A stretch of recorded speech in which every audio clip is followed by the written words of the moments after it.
Ever feel like you spend half your life just trying to schedule things? Oh, tell me about it. That back and forth, the does this time work dance? Enough. Wouldn't it be amazing if, and I know this is a bit out there, but what if AI could just handle it all? That would be something. Well, guess what? Today's deep dive is gonna blow your mind. We found this YouTube tutorial, right, from a channel called AIPG, and they actually built an AI booking system. Seriously. Okay, now that's what I call using AI to solve real-world problems. Exactly. No more theoretical mumbo-jumbo. This is the real deal. So in the video, they start by showing the tools they used. Vapi, Google Calendar. Yeah, Vapi's for building AI assistants. You got it. And then make.com for automating stuff between different apps. And then, of course, good old Google Calendar. Right. Everyone knows Google Calendar. But get this. This AI isn't just sitting there waiting for someone to say, hey, book me an appointment. It can actually make outbound calls to schedule things. Like, it picks up the phone and dials. And that's a game changer. Instead of businesses always being reactive, waiting for clients to reach out, they can be proactive with their scheduling. Could really shake things up. Big time. So, okay, let's get into the nitty-gritty. How does this thing actually work?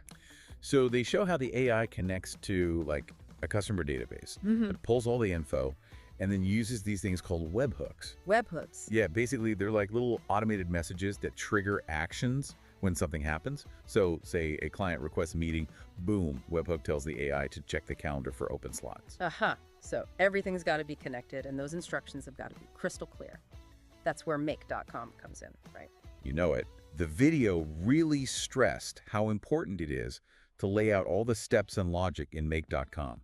You're literally teaching the AI the whole booking process. Okay, but enough tech talk. Does it actually work? Oh, it gets better. They do a live demo. No way. Yeah, they have the AI actually make a call. And the crazy thing is, it sounds so natural. It even throws in those little pauses, you know, like a real person would. Wait, like, hold on a moment, please. That kind of thing. Exactly. And the video creator actually points that out. They said they programmed those in on purpose. Yeah. It's all about mimicking human conversation, building that trust, even though it's an AI. And you know what's really neat? What? When the AI couldn't find a time slot, it didn't just say, no, sorry. Right.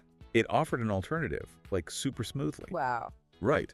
It's like they anticipated those hiccups and taught the AI how to handle them. This is blowing my mind. So hang on, how much are they feeding this AI? Does it have like a massive database of info it draws on? That's the thing. The creator actually said it's not about having a giant knowledge base. It's all in the instructions they give it, the prompt. They even share it in the video description. No way. So anyone could take that and Potentially make their own AI booking system. It's crazy, right? That's the power of this stuff. It's becoming so much more accessible. Exactly. You don't need a PhD in computer science to make this work. It's democratizing AI, putting the power in everyone's hands. Pretty exciting, if you ask me. So think about it. In a few years, we might be laughing about the days when we used to waste hours emailing back and forth about appointments. Seriously. The possibilities are endless. I mean, if AI can handle our scheduling, what else can we use it for? That's the question, right? What would you automate if you had the chance? Hit us up on social media. Let us know your thoughts. Use hashtag #TheDeepDive.